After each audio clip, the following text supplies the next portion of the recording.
সবার কাছে অনুরোধ থাকবে ভিডিওটা সকলে একটু শেয়ার করে দিবেন, যাতে করে বাংলাদেশের প্রত্যেকটা মানুষ এই ভিডিওর সত্যতাটা জানতে পারে। আজকে সকাল থেকে নিয়ে এই ভিডিওটা সোশ্যাল মিডিয়াতে প্রচুর পরিমাণে ভাইরাল হয়েছে। ভিডিওতে দেখতে পাচ্ছেন একটা বৃদ্ধ মানুষকে একটা ছেলে এসে উইরা এসে একটা লাথি মেরেছে। আর এই ভিডিও দেখে এই ছেলেটাকে মানুষ প্রচুর পরিমাণে গালাগালি করেছে। শুধুমাত্র তাকে না, তার মা বাবা তুলে পর্যন্ত গালাগালি করেছে এবং অনেকে বলেছে এই ছেলেটার পারিবারিক শিক্ষার অভাব আছে। আমিও মানতেছি এই ছেলেটার পারিবারিক শিক্ষার অভাব আছে। তবে আপনারা কি জানেন এই ভিডিওর মূল কাহিনী কি? এই বৃদ্ধ মানুষটাকে কেন মারা হইল? আমার স্ক্রিনে যে ভিডিওটা দেখতে পাচ্ছেন এবং এই লোকটাকে যে দেখতে পাচ্ছেন, এই লোকটার পরিচয় আপনারা জানলে অবাক হয়ে যাবেন। এই লোকটা হচ্ছে এক নাম্বার একটা চোর, পকেট মার। প্রতিনিয়ত বগুড়ার অলিতে গলিতে এই কুত্তার বাচ্চা পকেট মারে।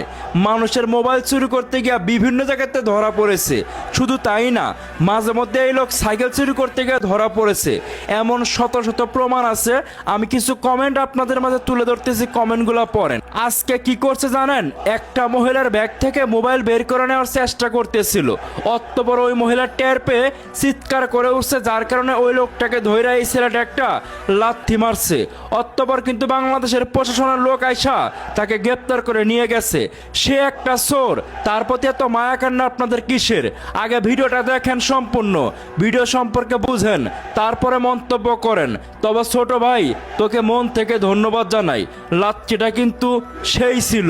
কোনো চোরের জন্য আমার আপাতত মায়া কান্না আসে না, বুঝতে পারছেন?